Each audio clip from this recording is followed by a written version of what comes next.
Good morning, sir. Morning. I'm ready. Dr. Abhishek Singhvi is a senior three-term sitting MP. He is a former chairman of the Parliamentary Standing Committee on Law and Justice. He was India's youngest designated advocate at 34 and India's youngest additional Solicitor General at age 37. He's a well-known author and columnist and a visible media personality. He is also the senior-most serving national spokesperson of the Congress Party. His columns have appeared in India's top 2 English dailies and have been published as 2 books titled Candid Corner and Straight Talk, both with forwards written by Dr. Manmohan Singh. He is also an occasional columnist in major Hindi dailies such as Dainik Bhaskar and Rajasthan Patrika. Awarded the Global Leader for Tomorrow Award by the World Economic Forum at Davos in 1999, Dr. Singhvi has been the opening lead speaker for the Treasury Congress benches in Parliament for almost every major debate from 2006 to 2013. He has been the common factor in almost all landmark Supreme Court cases spanning constitutional law, corporate law, and arbitration, and several other subjects. He supports many charities, including the Prayas Center for Destitute Children and the Singhvi Scholarship at Trinity College in Cambridge. This apart from the sterling work done by him in over 12 years in Rajasthan from his MP led funds, supporting 400 projects in the field of health and education. We are honored to have your opinion on legal reforms for a better business environment. It will be a keynote session followed by a Q&A. So I would request all the attendees to ask your questions in the chat box. I would also like to introduce our moderator, Ms. Sweta Punj, a senior journalist, a television host, and a social entrepreneur. She has worked for more than a decade in India and the US, reporting on business and policy. She is also the co-founder of a New Delhi-based research think tank called the WIPOL Foundation. Now, I would request Ms. Sweta Punj to take over. Thank you, Ronak, and a very good morning to all of you. Very warm welcome, Mr. Singhvi. It's a pleasure to be talking to you on this platform. It's not always that we get to be with a very young audience. And when I was asked to do this conversation with you on ease of doing business, legal reforms in the area, I was trying hard to think how can we make it relevant for the young people, the millennial people that we have here with us. So let me begin by asking you, Dr. Singhvi, that India wants to be a $5 trillion economy. And ease of doing business is going to play a very important role in that if we want the likes of Ronak and so many others who've joined us today to become entrepreneurs and leaders of tomorrow. Where do you see that as a priority for the Indian government right now? Thank you, Shweta. Since I am far away from Indian shores, distance makes the heart grow fonder, and I remember fondly my days at the campus in Delhi University, though at a college derogatorily called the college across the ditch, not at Sri Ram.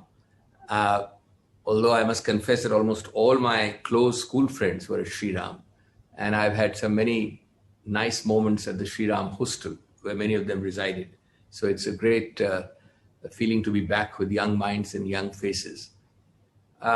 I think it's important to, of course, I was told that I have to speak for about 32 minutes, 35 minutes, and then have Q&A.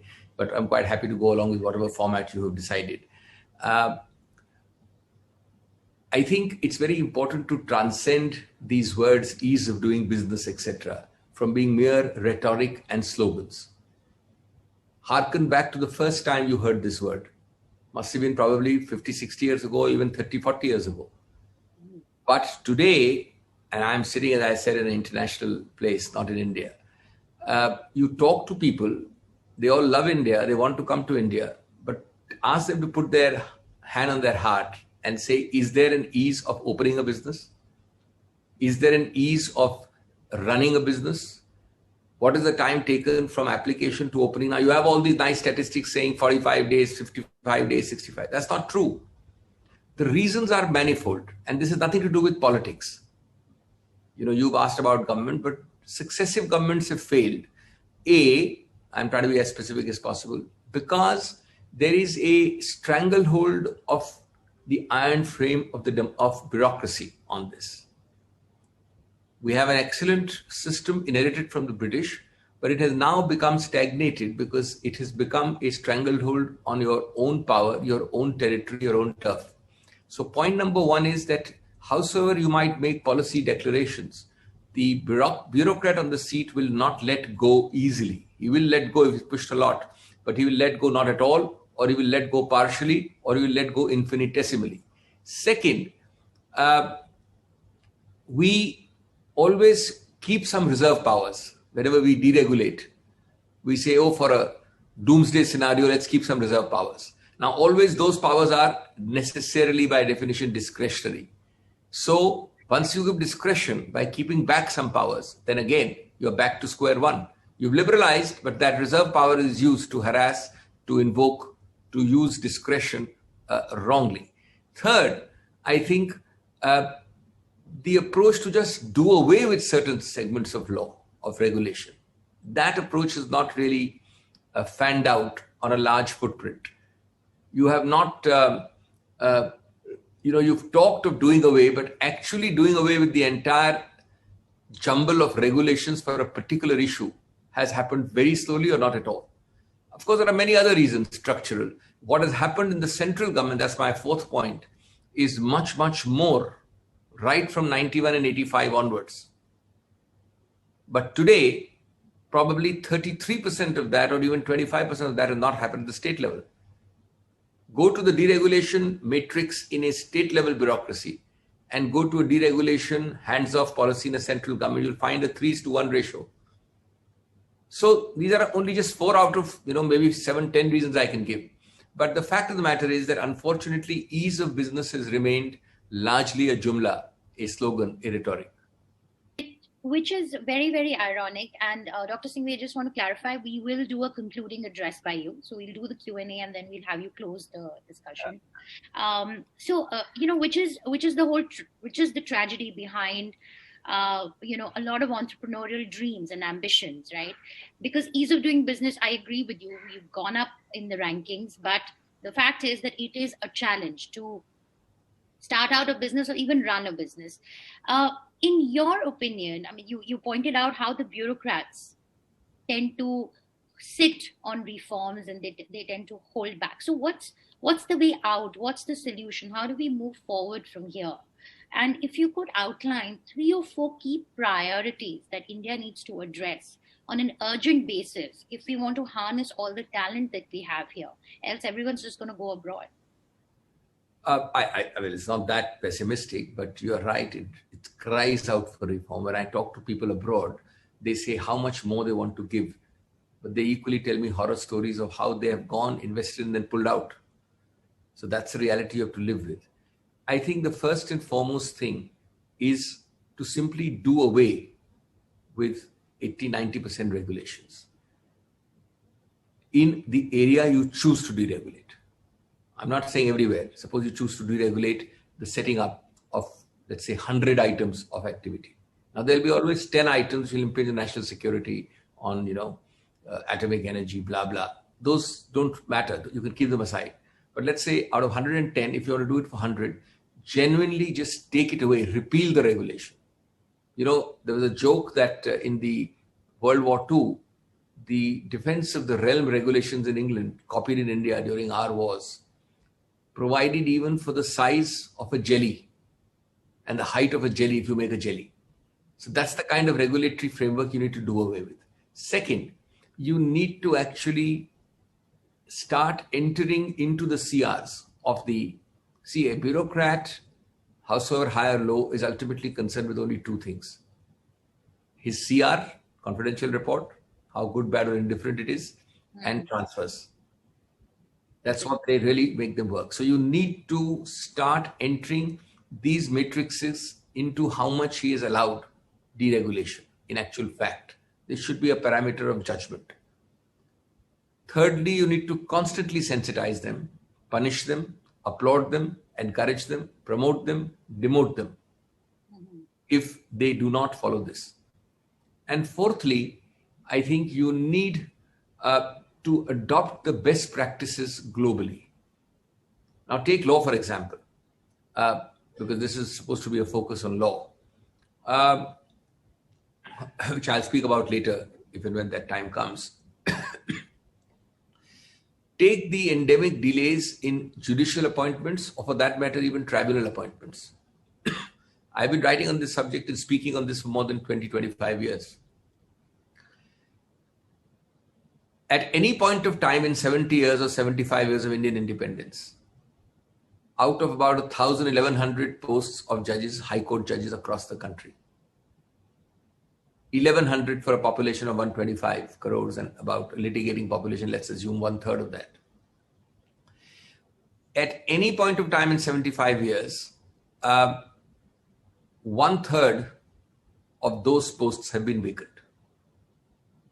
For the lower judiciary, out of 25,000, I'm giving you rough figures, at any point of time, 1/4 have been vacant. Now, I'm not on that part, that's substantive law, which I'll speak about later, but I'm on the part that we have not created a flow chart that if Shweta Punj is retiring, your date of retirement from a judicial post is known on the day you're appointed. It's your birthday. So I know that you retire on your birthday. We don't have a flow chart that 6 months before Shweta Punj's retirement, a flow chart is activated by a nodal officer in each high court, each district court, each Supreme Court, rather the Supreme Court, which says that Shweta Punj is retiring on December 31st. So the process of nominating, searching, and recommending candidates starts now 6 months earlier. And that nodal officer's job is to monitor every week, because it has to go from the bar, then to a committee of judges called the collegium at the High Court level. Then it has to go from the High Court collegium to the Supreme Court. Then it has to go from the Supreme Court recommendees to the central government. Now, this is a flow chart. Each can have a timeline. But something so commonsensical and simple as that, no rocket science, has not been done. And this senior person should have the capacity to warn the Chief Justice to crack a whip each time that 1 week you give for one flow or 2 weeks you give for one flow gets exceeded. Today, let me give you an example about governmental apathy. After you, Shweta Punj, have cleared all the hurdles in an obstacle race, you are picked up from this High Court, recommended for this High Court. Then that recommended has to be approved by Collegium Supreme Court. It's approved. It's sent to the government. Now, the government, under a judgment of 92, that's 30 years ago, can return it once. But if a second time the Collegium says that Shweta Punj must be appointed, the government, under that judgment of 9 judges, has no discretion to delay or refuse. Now, what does the government do? They simply sit on it. They don't reject, they don't approve. Now, there's nothing specifically in the judgment that you can't sit on it for a long time. So, if you have a timeline flow chart, you must have that if it goes from the bottom to the High Court Collegium, it must happen within a month. That is 5 months before Shweta Punj's retirement. If it goes from the High Court Collegium to the Supreme Court, that process must take not more than another 3 weeks. If it is approved by the Supreme Court and goes to the government of India, it should not take more than 4 weeks. And worst comes to us, returned once and resent, on which you have no discretion to delay. It should not take more than 2 weeks. Now, last point on this, how do you implement? It's all rhetoric, it's all lecture-bazi, it's all seminar-bazi. How do you actually implement it? The Supreme Court has not been able to implement it for this. So I have suggested that if you don't do it within the timelines, first prescribe the timelines. If you don't do it, just issue a notice of contempt. And I'm not suggesting the law minister as a first choice, but issue a notice of contempt to the law secretary. You'll start having all timelines obeyed. But in 70 years or 50 years or 30 years of collegium, you have not punished or threatened people with delay. So this is a part of the regulatory framework, of course, not for business, but ultimately it impacts business. At the end of the day, what does it impact? If you have, say, 300 to 400 judicial posts vacant at the High Court level, 125 crore country, let's say 300 crore litigating public, 1,100 judges. If you have 300 vacant, first form of punishment is enforcement of contracts for business, recovery of debts, punishment of crime, stability, certainty, efficacy. It's a no-brainer. For a sine qua non for a prosperous country, for a positive and pulsating business environment, you need to have, of course, I concede that part of it is democracy tax. We can't be like China. We can't be even like Singapore. The democracy tax which India pays is a tax we willingly pay and we should pay. But the tax can't be so high as to stultify democracy itself. Absolutely. Mr. Singhvi, I'm going to request you here to deliver your keynote. We've been getting requests to get you to speak whatever you had planned on the legal reform aspect. I'm quite happy to follow whatever system you want, but if it's... Okay, no, so I'm just getting messages right now that let's get Mr. Singhvi to speak. So I'll hand it over to you. So I believe I am told, because I want to stick to the time, I'm told I have about 30 minutes or 30 minutes, further 10 minutes of questions, etc. That's what the total was, I was told, was 45 minutes. So let's start anyway. Sure. The point I wish to make, and of course now we are talking of reforms in the administration of justice to assist and encourage business. I think all our friends viewing, the young friends, must remember that first of all, the Constitution is a living, pulsating, organic document. It's an evolutionary document, unlike normal law. But ultimately, it doesn't function merely as a textual law. It functions contextually. It has to function in an ecosystem, not in isolation. And that ecosystem is the structure, its tools, its logistics, its manpower, its procedures, its technology. So we're not talking of sterile law, section 567 saying so-and-so rule. We are now talking about the ecosystem in which this law functions. And that is known as reforms in the administration of justice, which is the theme of today's session. You know, I am always amazed at how simple the solutions are, and yet how seemingly humongous the problem seems. Intractable. And the mismatch between these never ceases to amaze me. As Benjamin Franklin said, how for want of just a horseshoe nail, a battle could not be fought and a kingdom was lost. We are really talking of a series of horseshoe nails, which we have not done by making shorter plans, medium-term plans, and longer-term plans, and applying them irrespective of political dispensation, irrespective of your quirks and eccentricities of a Shweta Punj or Abhishek Singhvi. For the 6 month short term, the 2 year medium term, and a 5 year long term plan. You just do it, spend time deciding it. But once you decide it, stick to it, and you start seeing results. Now, first of all, let me tell you 4 or 5 opening factors. I am still struck by the fact, and I've been speaking about it, as I said, for 20 years, that law reforms in the administration of justice, what we're talking about now, is still not a taught subject in law schools. Of course, now because of my lectures and other pushings, somewhere it has started. But largely, law schools across the country they teach you substantive law, pedantic law, sterile sections, but they don't teach you reforms in the administration of justice as a systemic reform. And this is a subject which must be there. Second, I think this is a problem which has to be solved by more action and fewer lectures, fewer seminars, fewer sermons. We all know the answers. It's a question of applying a systematic set of tools in these 3 medium, short, medium, and long term, consistently without change. Thirdly, this mammoth figure of arrears thrown at us, it's roughly 3 crores every time, which is, 50 lakhs odd or 60 lakhs odd at the High Court level, 2.5 crores odd at the lower court level, and a lakh, 50,000, 70,000 at the Supreme Court level. It's totaling somewhere around 3 crores, sometimes 3 plus little bit, sometimes 3 less little bit crore cases. It's neither a deterrent nor a depressant. If you see it closely, it is nothing but a house of cards, which can be attacked at the base and it will fall down. Fourthly, I'm making these general points because these general points are sometimes more important than the nitty-gritty. We must follow Thomas Hardy's dictum. Take care of the small things, the big things will take care of themselves. We tend not to take care of the small things. Then again, I think our approach is frequently piecemeal, not holistic, not multi-pronged. Cannot be just, partial. It has to be both curative and preventive. It has to be holistic. It has to be non-sectoral. And we should never underestimate the importance of attitudinal change. I did a project for the Supreme Court in 1994, 93 to 97 actually.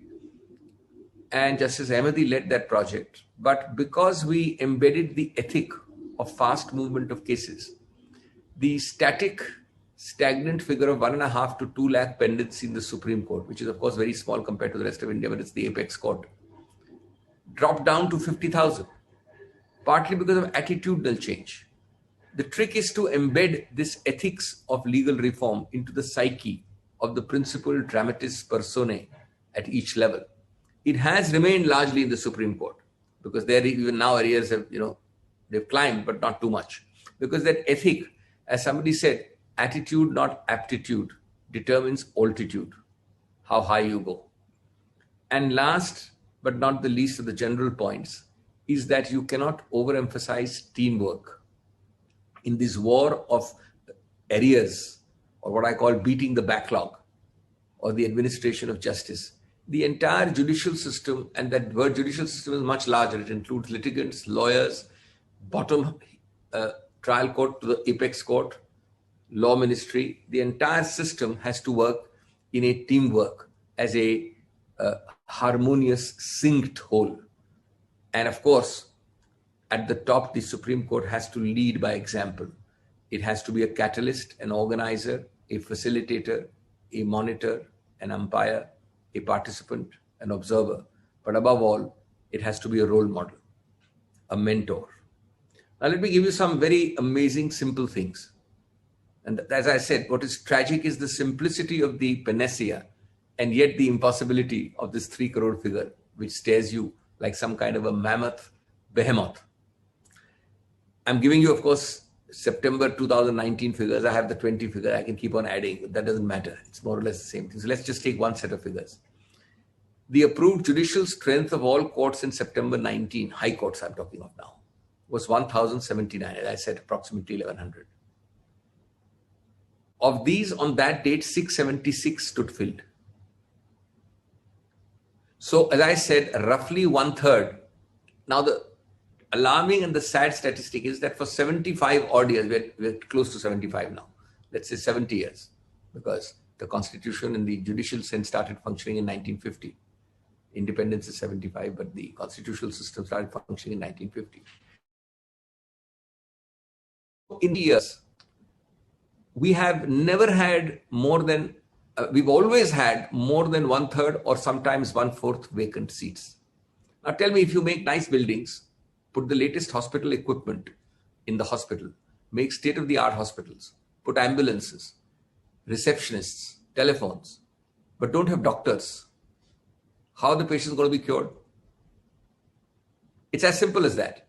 And I don't want to give you the figures because of paucity of time, but every major high court is functioning at half strength. Allahabad, of course, has 160. For a long time, they were functioning at 80. It's the largest high court of the country. It's now somewhere near 100. Now, therefore, does it require rocket science to tell you that you need to simply appoint judges on time? The power of appointment is there. The system is there. Why don't you appoint? In this COVID year last year, 60 lakh new cases came in the subordinate courts, 3 lakh in the Supreme Court, 3 lakh in the high courts, and 7,000 in the Supreme Court. So in this year alone, you had pendencies increasing. The Ministry of Law and Justice itself in 2019 said that only 62% of high court posts in India had been filled. So this is now a Government of India figure. The reason is simple. I have said it openly and I don't mind adding it.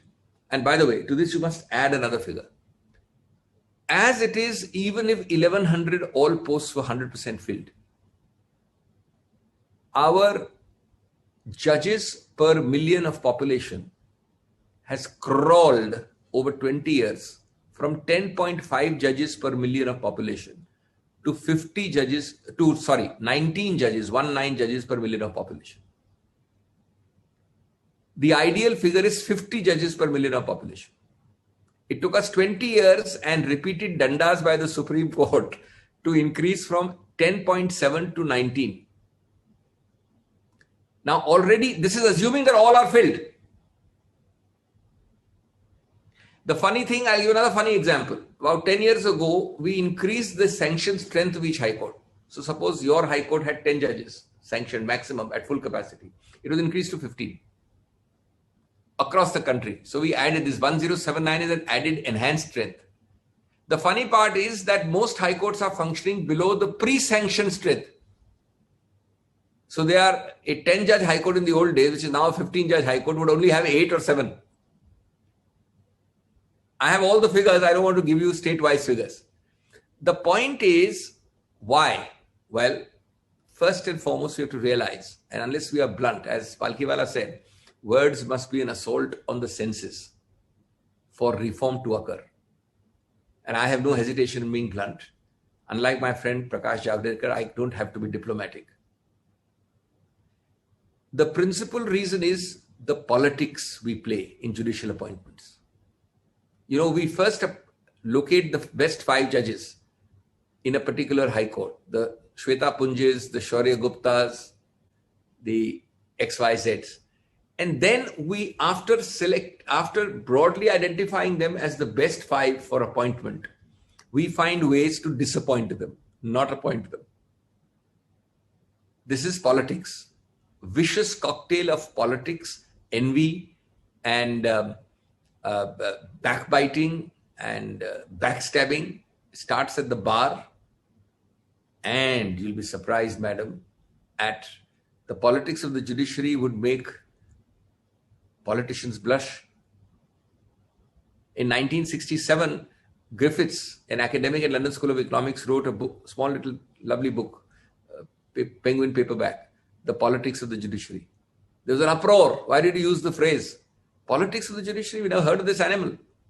Today, unfortunately, personal predilections, likes and dislikes, how you were treated when you were a High Court judge by that judge, and today how much you must punish him or not. The delay occurs after the vicious politics at the bar. It occurs at the collegium level. High Court collegium and Supreme Court collegium. Then the third level of the delay is assuming you have cleared it. This 2-pronged or 3-pronged major obstacle race. The delay occurs at the governmental level. And I have no hesitation in saying that this has increased considerably since 2014. The number of cases cleared by both the High Court Collegium and the Supreme Court Collegium, I'm talking of appointments to the High Court. In the case of Supreme Court appointments, only the Supreme Court Collegium has to clear. But after that, pending at the central government level is huge. You are subjected to loyalty tests, to ideology tests. None of this is relevant. How successful and good a lawyer you are is all that is relevant. And as I said, you return it once, which is your constitutional right. If the collegium re-recommends, you still keep it delay. You can't, there's no power to return it again. You have to appoint, but you don't appoint for months. You don't reject also. Now, if you play such politics, the ultimate sufferer is you and me, the public of India, these students. There is no pill by which I can end this politics of the judiciary, of the bar, of the lawyers, of the government. But unless you say it out loud and recognize it, we are never going to solve it. Then, can you imagine the economic survey of the government of India, which comes a day before the budget? Each economic survey, this time I'm quoting the 2019 survey, said that enforcement of contracts, the flourishing of a stable, certain and clear market system, ecosystem, cannot happen without proper, stable judiciary, which has to have the A, B, C, D. A for access, B for backlog, C for cost, and D for delay. Unfortunately, we lag behind on all the ABCDs. This economic survey said that by adding and look at the ridiculous, that is a house of pack of cards. It sounds humongous. If you attack it, it's nothing. This economic survey said that by adding merely 2,279 judges in the lower courts, that is, we have 25,000 roughly in the district judiciary and the lower judiciary, at 2,279, 93 in the high courts, and 1 in the Supreme Court, it would mean 100% case clearance rate. Assuming, of course, that when you add these judges, they all have 100% capacity. I've already dealt with the appointment delay. Can you imagine, is it not Benjamin Franklin, for want of a horseshoe nail, a battle was not fought and a kingdom was lost? You judge for yourself. Everything I'm saying is so commonsensical and elementary that I'm astonished that we are not able to do it. I've already talked about a nodal officer at each court with sufficient power to man and to woman and to monitor these timelines strictly. I would like to add that a lot of this has to be from inside, not from outside. A World Bank research in 1998, quoted by Swaminathan Iyer in a recent article, says that countries which have tried to expedite justice through creating new laws, do this, don't do this, have failed uniformly.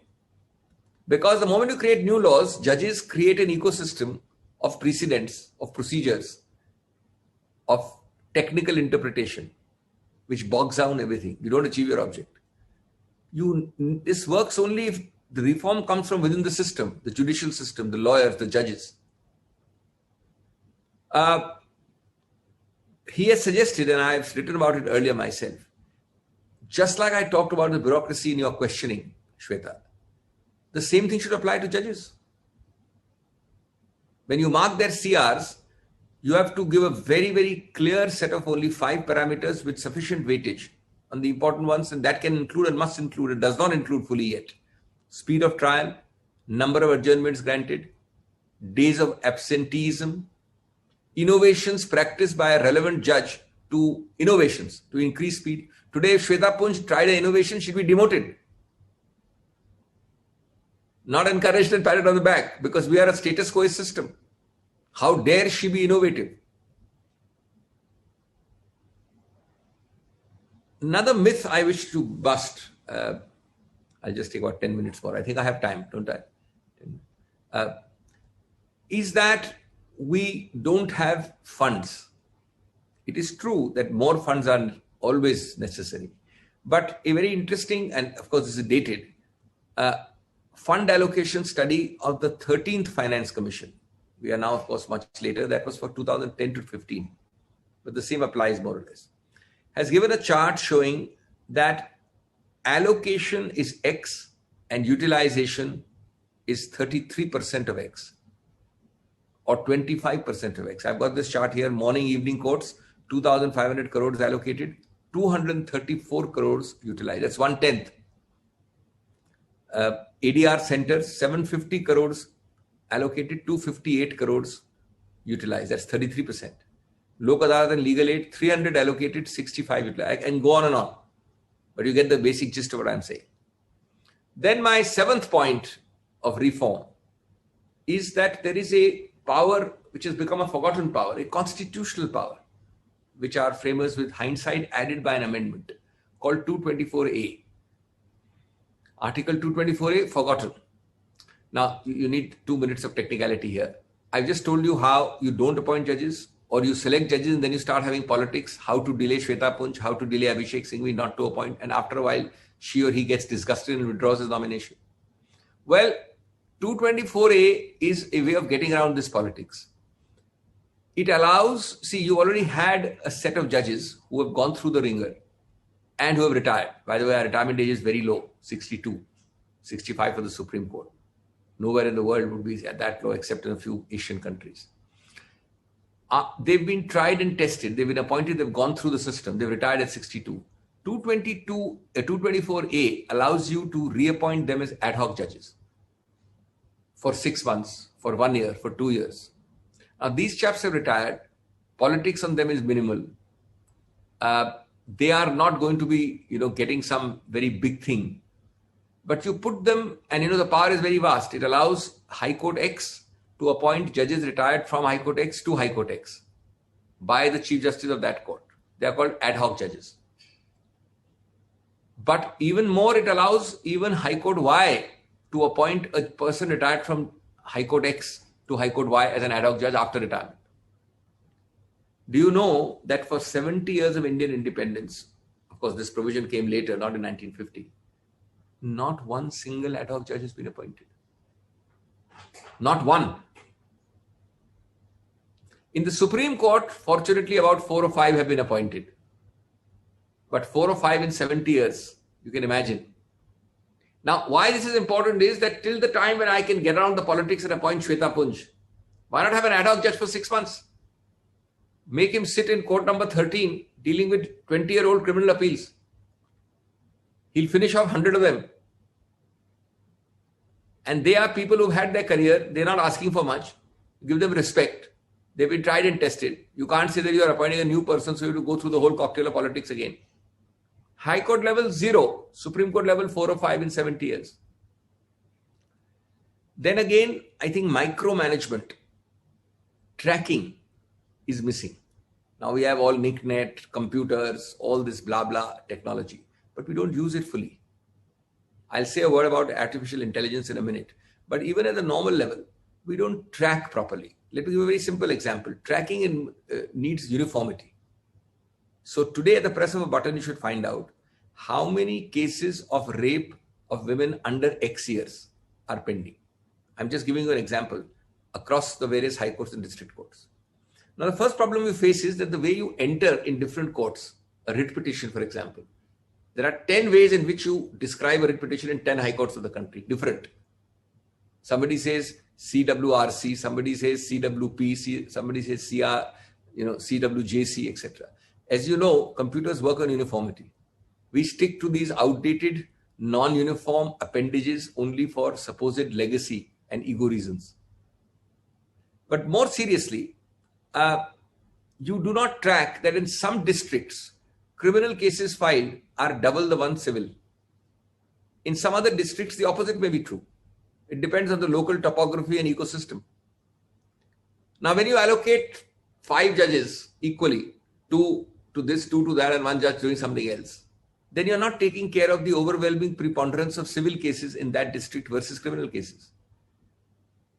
You make a track of 3:1, 3 for criminal, 1 is for civil, and vice versa in a high court, which is different. That means micromanagement. Take a third example.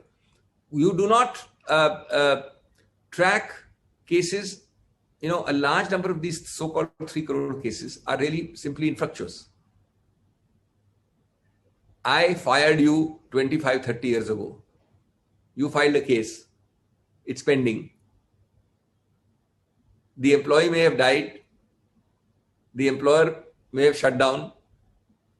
20 years later, nobody noticed the case is lying as a number in your file because there is nobody to pick it up by a computer, deal with it, issue notice. If you are only to deal with these stale, forgotten numbers, you'll be able to dispose of, I would say, 1 crore cases. But you're not able to apply. I'm not talking especially of the lower judiciary. A lot of the hoo-ha you hear about is at the High Court level and Supreme Court. But the numbers of 3 crores, 2.5 are at the lowest judiciary out of 3. So micromanagement. Fourth and last example. Why don't you have a mandatory 2-track system in every court? 1 track will deal only with old cases. Say out of 10 judges, 5 or 7, depending on the numbers. 3 will deal only with new filed cases. This is all going to go towards ease of business, lubricating our system, making it move smoothly. Artificial intelligence, for example, we talk about it a lot, we seminar about it a lot, but actually how much do we use it for our systems? I'm not saying you use robots to come and argue and all that stuff which is happening in the West. That's not required in India. But AI allows you to do massification, clubbing, and analysis. Okay, Shweta Punj is a judge in District X. She normally gets in 1 year 10 cases of this kind, 5 cases of Motor Vehicles Act, 7 cases of property disputes. In the past 1 year, she has decided broadly on these parameters and given these results. If this information was available, either Shweta Punj herself or her successor could simply follow the precedent and decide cases faster. Artificial intelligence allows you to put these cases into 10 parameters. each, and then yield results of generalizations. It allows you today, take for example, a large number of cases arise only because the government department must appeal. It feels obligated to appeal. It feels that if I don't appeal, tomorrow, after 10 years of my retirement, CBI will accuse me of corruption. I don't have shoulders broad enough to take the responsibility on myself, right to the file. Shweta Punja succeeded. I don't think this case deserves an appeal. Close. It's much simpler to say, file the appeal, dekhi jayegi, baad mein I have retired, let the court decide. If Shweta Punja is a good case in appeal, let her suffer in appeal and she'll win ultimately. You know, a humongous number of cases are like that. I was Additional Solicitor General in 1997. Files used to come of one conductor where Additional Solicitor General's opinion is asked, why should you not file an appeal? When I dug deeper, I found that it was basically that particular officer trying to save his own backside and trying to persuade me directly or indirectly that I should say yes to file an appeal. There's no precedential value, there's no major reason, but we keep doing this. Crores of cases, or lakhs at least, are added like this. Anyway, so as to give your young minds and faces some time, let me end by saying 2 or 3 things, and I'm done in less than 2 or 3 minutes. First, I think, as I said, let words be an assault on the senses. And nobody did it better than Nani Palkhiwala. It might sound derogatory to India, but unless we, but it's said by an eminent Indian, and truth is a mirror to all of us. He said this more than 30 years ago, maybe longer. I quote, "May I turn to the situation in India, which has the second largest number of lawyers in the world. While it is true that justice should be blind, in our country it is also lame. It barely manages to hobble along. The law may or may not be an ass, but in India, it is certainly a snail. It moves at a pace which would embarrass a community of snails. A lawsuit once started in India is the nearest thing to eternal life ever seen on this earth. Some have said that litigation in India is a form of fairly harmless entertainment. But if so, it seems to be a very expensive method of keeping the citizenry amused. If litigation were to be included in the next Olympics, India would be quite certain of winning many gold medals." Unquote. This is a sentiment which we have to realize. It's a sentiment which, along with the other points I've made, should make us realize how shameful, and remember, why it is shameful in particular is because our legal system has the best and the brightest.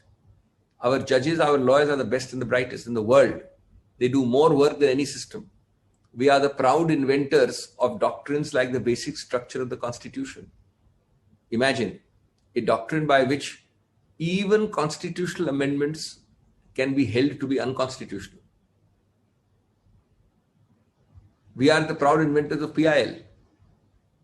Our courts have more power of judicial review than any other court in the system. I mean, the US and the other courts in the world would not even have 1/10 the power of judicial review. Our judges can review and invalidate anything. Anything means anything. And yet, the one shame our legal system, for which we have to hang our head in shame, is this lack of administrative reform in terms of the structure, not in terms of the law, in terms of the structure by which the system runs, in terms of lack of reform of the legal structure. May I, in conclusion, say that it's our perspective which has to change. We have to see ourselves as a service industry and revitalize and reimagine the whole process from the point of view of the litigant. Prakash Javadekar just used Gandhiji's phrase. Another phrase Gandhiji used was, the customer has to be king. Who's the customer? The business customer, but equally the litigant. Today, the system works for lawyers and judges, not for the customer has to be king principle. We cannot indefinitely continue to see the legal system from the point of view of convenience and earning of the lawyer or the stature and pomposity of the judge. As in a famous couplet, the litigant wails, "Dopahar tak bik gaya बाजार का हर एक झूठ, और मैं एक सच को लेकर शाम तक बैठा रहा. This is the truth which we have to absorb. And if we do not absorb it, we have to again live by the memorable words of another great poet, Iqbal, who warned us, एक ख्वाब ऐसा देखा था, ताउम्र नींद आई, लम्हों ने खता की थी, सदियों ने सजा पाई. Let us not, because of our foolishness, punish our sadiyon ne sada pai succeeding generations. Thank you. That was really wonderful. Can we just get a round of applause for Mr. Singhvi? You can just put the applause sign on the on your Zoom. Yeah, virtual applause. But that was wonderful, Dr. Singhvi. You're a poet and, of course, a lawyer par excellence and a fabulous spokesperson for the Congress Party. I think you've been one of the best for the party. I watched you for many, many years. That was a very exhaustive account of what plagues our legal system, and I think that could be a book. I was just hearing you, and I was like, that can definitely be a book. We need to document this, because that's the only way for us to constantly highlight the shortcomings and talk about it and drive action. I just want to ask you, when you talk about the politics that plague the judicial system, is there a solution? I mean, I know there cannot be a simple way out. There's no one solution to this thing. But from a government's perspective, what can they do? What are the steps they can take to simplify this, to detangle the politics from Shweta, I understand the sentiment behind your question. As I said, there is no magical pill. And in a democracy, some amount of dynamics of give and take, and you may call it politics, is necessary. It is the dirty anti-national interest politics which I am against. Now, I always believe that both devil and God lie in the details. So let me try to be as specific in answer to your question as possible, with those, having said those two prefatory comments. One, no amount of sermonizing is going to kill this. You and I can keep giving very noble thoughts. Absolutely. It should not be, we hope and trust it will not be, we should do this and should think of this. It doesn't happen like that.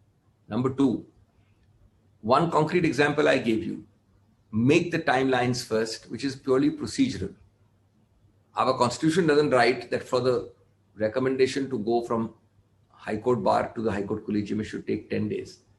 From High Court collegium to Supreme Court, it should take 2 weeks. From Supreme Court to government, it should pend for 5 weeks.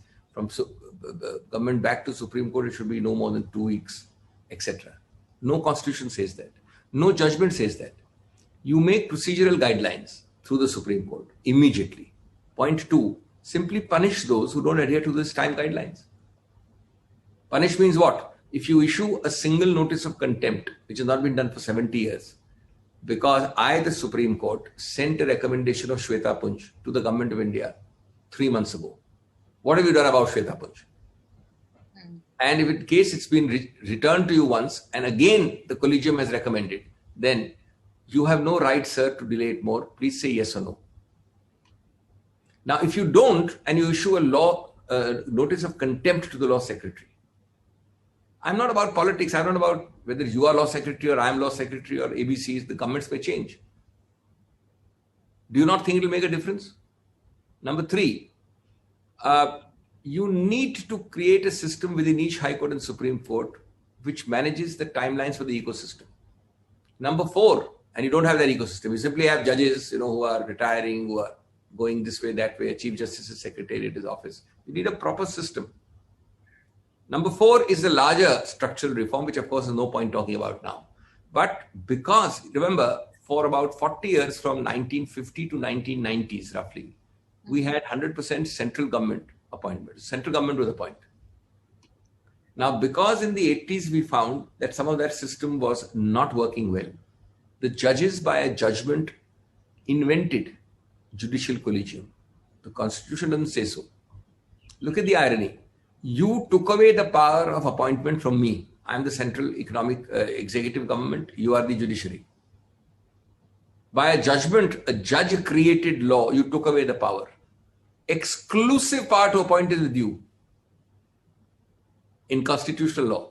And yet, you don't take the blame for 30 to 40% vacancy in the country. Now, so therefore, now just like there was disillusionment over 40 years on executive appointment, today, having seen 30 years of collegium, there is disillusionment. So my fourth point, which is now not relevant, is that if you tried one, it has not been so, you tried two, not been that successful. Why not try three? I had the privilege of making the opening speech on the National Judicial Appointments Commission bill in Parliament. You'll be surprised that 99.9% of parliamentarians in both houses voted for it. You don't get 99% for any bill in recent history. True. But because the judiciary had tasted blood, they love to have this exclusive power appointment. The third model, which could have been, we don't know, could have been better, was held unconstitutional. So now we're back to collegium. One footnote, interestingly, the process of hearing and deciding that the NJAC is unconstitutional, the new act, took about 18 months or so. Now the footnote is very tragic again, gives you an idea of management. In those 18 months, if self-imposed, uncalled for freeze was put on by the Supreme Court on itself, that because the case is going on, we'll appoint nobody. So in 18 months in this country, no High Court or Supreme Court judge was appointed. Can you imagine how much the arrears and how much the vacancy would have risen? All the people who retired in 18 months, the places went vacant. Why these silly things, I don't know. Why? Because of an exaggerated notion of morality, that since the matter is being heard by a bench, we should not appoint even under the old system. So these are the quirks and the eccentricities which your viewers have to understand. I have to ask you, since we are both from Delhi, SRCC is in Delhi. The Parliament has just passed the NCT bill, the GNCT bill, which empowers the LG and takes away powers from the elected Delhi government and empowers the LG to ratify, to approve of all executive decisions by the Delhi government. So there have been some Supreme Court lawyers who've gone ahead and said that this is an unconstitutional law. I wanted to get your thoughts in on that. Well, I think you've asked what you might think is an innocent question without knowing that I was the opening batsman in Parliament Rajya Sabha. I know that. And yet the bill passed. Not for self-promotion, but for the content of the very many points you're asking. A link of that should be shown to your student viewers. Mm-hmm. I don't have time to give you an analysis here, but let me make 3-4 points very, very quickly because it's a very important question you asked. I started by saying that possibly never in the history of Parliament has something so patently unconstitutional been introduced as a bill. Of course, now it's an act. Patently. Yeah. Number two, why it is so is because Delhi has a special status under 239AA. The Supreme Court, in a matter in which I and other colleagues have appeared, the NCT case, has categorically held that Delhi is a full powerful state minus 3 powers. Entries 1, 2 and 18. Land, public order and police. Now yes, it is truncated quados, but the court has further held, and I read out those passages in Rajya Sabha, that you cannot incrementally expand those excluded areas by reading more into it. Now, the third point I made in Parliament was that there are 4 bizarre provisions in that act which make Delhi a impotent constitutional puppet if applied in the sense in which is. For example, it says any and all, one thing I started by saying was that you shall not discuss executive matters qua Delhi without the permission and the prior intimation of the LG. I mean, I'm just paraphrasing. So I said, अगर दिल्ली की assembly ये नहीं करेगी, दिल्ली के मामले discuss नहीं करेगी LG के बिना, तो क्या वो पकौड़े तलेगी या तमिलनाडु के मुद्दों को डिस्कस करेगी? Now, the LG is a constitutional head except in 3 powers. When you say President of India, you mean the central government. Correct. To take prior permission before you implement an executive decision means what? Not intimation, prior permission. Correct. So Shweta Punj, the Delhiite, as you just said, voted for whom? For the LG. Did you vote for the LG? You may vote for the BJP, you may vote for the Congress, you may vote for the AP, doesn't matter. Fair enough. Yeah, You yeah. vote for the LG. Yeah. Having No, voted for X, you are now being told that the decision making is going to be done by Y. It's a complete subversion. And the last point I made there was the much larger issue of federalism. Federalism is being held from Bommai onwards to be part of the basic structure of the Indian Constitution. संघीय ढांचा हमारे संविधान के मूल ढांचे का एक अभिन्न अंग है और सबसे अद्भुत चीज ये है कि हमारे संविधान में फेडरलिज्म शब्द का प्रयोग कहीं नहीं हुआ है. विश्व का सबसे लंबा संविधान है ये, लेकिन फेडरलिज्म बिना शब्द के प्रयोग के किसी भी अनुच्छेद में, उसको उच्चतम न्यायालय ने 10 बार होल्ड किया है कि हमारे संघीय ढांचा हमारे संविधान का एक अभिन्न अंग है. अब आपने क्या किया है? संविधान कहता है कि आप सब पावर रखते हैं, अधिकार क्षेत्र, ज्यूरिसडिक्शन, सिवाय 3. और एक्ट ऑफ पार्लियामेंट कहता है, संविधान का संशोधन नहीं किया है, सिर्फ एक्ट ऑफ पार्लियामेंट आया है, संविधान वैसे का वैसा है. और वो कहता है आपको कानून पार्लियामेंट द्वारा, संसद द्वारा, कि आप उन 3 के अलावा यहां उनकी अनुमति लेनी है, यहां उनसे पूछना है. तो फिर आप क्या, अगर आप एक नपुंसक कठपुतली नहीं हो गए हैं तो क्या हो गए? मैं संवैधानिक रूप से कह रहा हूं. So what course of action now can the Delhi government take? Can they challenge this? Of course, they have can. the They power should, to. they must. I have no doubt about it. Deserves to be challenged. It's an unconstitutional piece of legislation. I've been asked, and I would be very happy to appear in any such thing. But this is certainly something which is unheard of. I mean, you have to take your tomorrow. I started my speech by saying that the entire BJP should join us. Delhi BJP. Tomorrow, the Delhi BJP may be in power in the state of Delhi, and the central government may be of a different political color. Would they like this law? It's an assault on the, as it is, you are having many assaults on the basic, on the federalism. CBI today wants to go and do investigation in every case. A, even though there is no state consent. B, no court has directed it. It says we have power. Is that not a violation of federalism? We'll come to that. These are all issues, larger issues, but the point is, it's a very important, in the negative sense, piece of legislation, which must be challenged. And I have no doubt that on constitutional principles, I'm talking of only principles of law, it would be set aside. Okay. I have one question from the audience. How does this NCT Amendment Act make governance different from other states where governor is the constitutional head? This question has been asked by Bharat. For exactly the same reasons I've just said. Yeah. State of Delhi NCT, Mr. Bharat, is just like any other state with one difference. You see, there were other states like Puducherry, etc., which did not have all the powers of a state. All of list 2 did not apply there. But Delhi is just like Uttar Pradesh, Maharashtra, with one difference.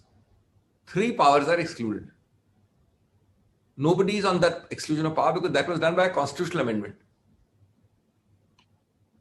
But today you cannot increase that exclusion from 3 by an act of parliament in a de facto manner, which means that in actual administration, if I sneeze, I have to go and seek Lieutenant Governor Shweta Punj's permission. Or at least before sneezing, I have to intimate that I plan to sneeze after 5 minutes. Please be intimated and informed. If you don't have any objection, I'll sneeze after 5 minutes. I mean, this is something which is ridiculous. And it is a way, what is worse, it is camouflaged. The way it is couched is to say, oh, it's very innocent. It is in the name of the LG. अरे भाई, name of the LG पे कौन object कर रहा है? Okay, this is going to be my last question. And I want to ask you, why hasn't the Congress party made ease of doing business as one of its key agendas, as one of its key attacks on the government? Instead, in fact, the only thing that one hears from Mr. Gandhi is "Sood bood ke sarkar." So business is anyways on the back foot, feeling alienated, and there is no political party that's really taking this up as a cause. Okay, first a more superficial answer to your question. Business is not at all up in arms. It is feeling very happy because all businessmen are shit scared about saying a single word about there being no good governance and no good business, ease of doing business. Which business has told you? Has CII told you? Has FICCI told you? Has any industrial body told you? That has always been the case. Nobody will come out and speak that. That was in the Congress party. Under the Congress regime, it's the same under the BJP regime. To check up, I think from all these organizations and industries, there was a far greater degree of criticism. So I think the first answer is, if you are affected, then you better speak up. Don't ask the question of the Congress party. You meaning an industrialist, the business house. Second, we have in fact spoken up every time. We have spoken up when those indices were floated around. That suddenly after 2014, we have dramatically metamorphosed from X to Y position in ease of doing business. All that happened was that they picked up one particular index which had a lot of weight, one particular parameter which had weightage, and improved that and changed some things there, and they jumped. But now you see the figures, there's hardly a marginal movement up and down. But the more important thing is, don't go by the theory. In actual practice. And tell me one thing, when you have tax terrorism, ED terrorism, CBI movements, does that not come under ease of doing business? Just because that index you follow does not have a parameter like that, because no country expects that. No, of course it does. All of that comes under ease of doing business. Therefore, ask people now that, who is raising their voice more than anybody else? Point is that you are today patting businessmen on the back and saying, yes, go ahead, everything is clear, but they are in fear. Ease of doing business has to start with fear first and foremost. Absolutely. So Shweta, why have the largest number of HNW persons, largest ever, become NRIs after 2014? Look at the statistics, articles have been written, largest ever. Why? Because there is ease of doing business here and people are happy and without fear. So I just hope, and with that I'll conclude this conversation, I just hope that the Congress party, steps up to this role of being in the opposition and takes up this cause, because I think somewhere ease of doing business is considered a more elitist problem and it does not resonate as much. I have found in election campaigns, I guess. That's what it seems like. I've just spent 45 minutes very openly talking about the non-ease of doing business. So that is a clear standing up for ease of doing business in the real de facto sense, not in Jumla form, not in slogan form. Absolutely. Thank you very much, Dr. Singhvi. It was a pleasure, as always, to hear you. And I personally found the conversation to be very, very insightful. I'll hand it back over to Ronak. Thank you. Thank you so much, Dr. Singhvi. That was truly enlightening. And there were some brilliant insights that were put. And we've been receiving a lot of messages on WhatsApp as well about how interesting this entire session went. And we're truly honored to have you here. And along with that, thank you so much, Shweta ma'am. You also asked some super interesting questions, which got all of us thinking. There's so much that we're going to take back, and we're really happy for both of your valuable time. And we hope that the event goes really well. Thank you so much once again. Really sorry for the small thank you confusion there. And regardless of that, we're really happy that everything went so smooth. So thank you for your cooperation on that front too. Thank you. Thank you all. Thank you, sir. I'll be in touch.